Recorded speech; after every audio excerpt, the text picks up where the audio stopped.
पार्वती को अमर कथा सुनाई गई तो यहाँ पे स्टार्ट की गई। यहाँ पे उनको सुनाई गई। कहा जाता है कि इंद्रा माता ने माता पार्वती को वश में कर लिया।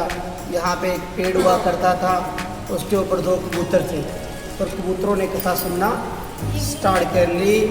जब भगवान भोलेनाथ जी का ध्यान खुलता है, बाहर देखते हैं माता पार्वती तो सोए हुए हैं और अपने ध्यान में देखते हैं कि उनको 2 कबूतर दिखाई देते हैं।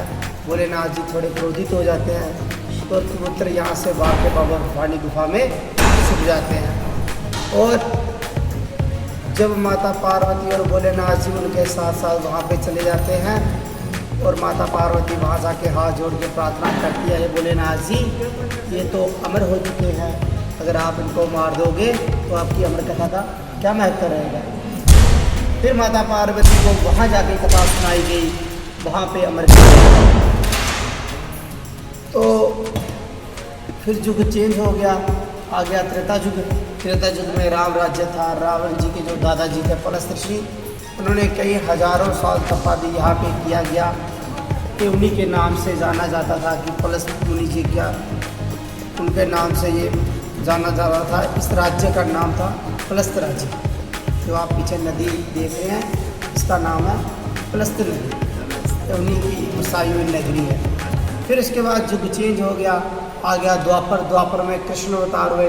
पांडवों ने कई हजारों साल तपस्या यहाँ पे किया गया। जब पांडवों ने तपस्या किया गया, फिर उसके बाद युग चेंज हो गया, आ गया कलयुग जो अभी चल रहा है। कलयुग में ये स्थान मिट्टी में लुप्त था, किसी को नहीं मालूम था कि यहाँ पे कोई भोलेनाथ जी का दरबार है। कहा जाता है जहाँ की एक रानी चंद्रिका थी, वो बहुत बड़ी भोलेनाथ जी की भक्त थी। वो हर वर्ष अमरनाथ यात्रा करने जाती थी। एक वर्ष रास्ता इत्यादि खराब हो जाता है और रानी जी नहीं जा पाते हैं, तो उनके दिल में भी बेचैनी हो जाती है। वो कहती हैं कि मैं हर वर्ष अमरनाथ यात्रा करने जाती, इस वर्ष दर्शन नहीं हुए। तो उन्होंने कहा कि मेरे से ज़रूर कोई त्रुटि हो गई है, क्योंकि भोलेनाथ जी के दर्शन नहीं हुए हैं। कहा जाता है रानी जी ने अन्न जल त्याग दिया।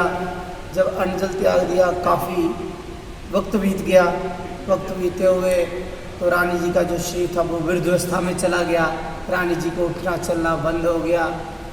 जो उनका नित्य कर्म था वो दासियां करवाती थी रानी जी को। कई वर्षों बाद एक बार रात को सपना आता है। सपने में एक बूढ़े महात्मा जी आते हैं, वो रानी जी से बात करते हैं, पूछते हैं कि आपने अन्न जल क्यों छोड़ा हुआ है। वो अपनी पूरी कथा सुनाती है कि मैं हर वर्ष अमरनाथ यात्रा करने जाती थी, श्रावण महीने में पूर्णिमा वाले दिन जाती थी वो दर्शन करने के लिए। इस बार नहीं जाने हुआ तो उन्होंने कहा कि आपको कहीं जाने की ज़रूरत नहीं है, आपके ही राज्य में एक महादेव जी का स्थान है जो कि लुप्त हो चुका है, आप वहाँ जाके दर्शन करें।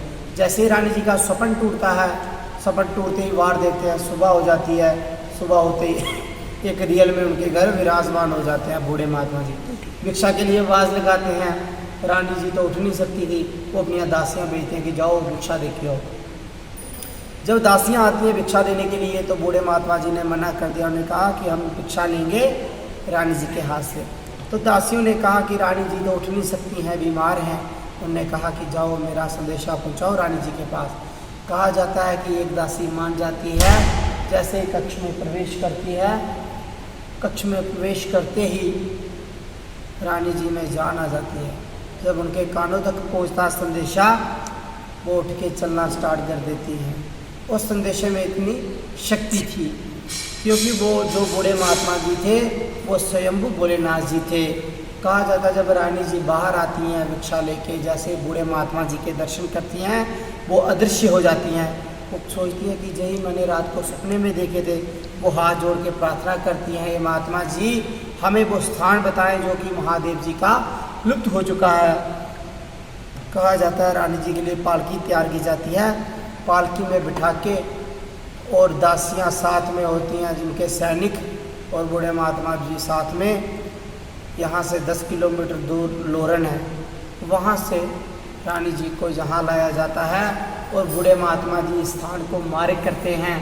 मारे करने के बाद वो कहते हैं अपने सैनिकों को ये स्थान खाली करें। जब ये स्थान खाली करते हैं मंदिर प्रकट होता है। मंदिर प्रकट होने के बाद जो अंदर विराजमान भोलेनाथ जी वो प्रकट होते हैं, रानी जी को अंदर ले जाते हैं, अपने हाथों से पूजा अर्चना करवाते हैं। जब पूजा अर्चना समाप्त हो जाती है, लास्ट में वरदान देते हैं। कोई बुजुर्ग है, कोई लंगड़ा है, किसी कारण बाबा पानी में दर्शन नहीं कर सकता, वो यहाँ आके यात्रा करेगा, उनकी यात्रा पूर्ण मानी जाएगी। जो वहाँ दर्शन करके यहाँ दर्शन नहीं करेगा, उनकी यात्रा सफल नहीं मानी जाएगी। इतना वरदान देने के बाद जो बूढ़े महात्मा जी थे वो उसमें अंतर ध्यान हो जाते हैं। फिर रानी जी को ज्ञात होता है, वो कहती हैं कलयुग में मेरे को बूढ़े के रूप में महादेव ने दर्शन दिए, मैं आज के बाद उनका नाम रखूंगी श्री बूढ़ा अमरनाथ जी। बोलिए श्री बूढ़ा अमरनाथ जी।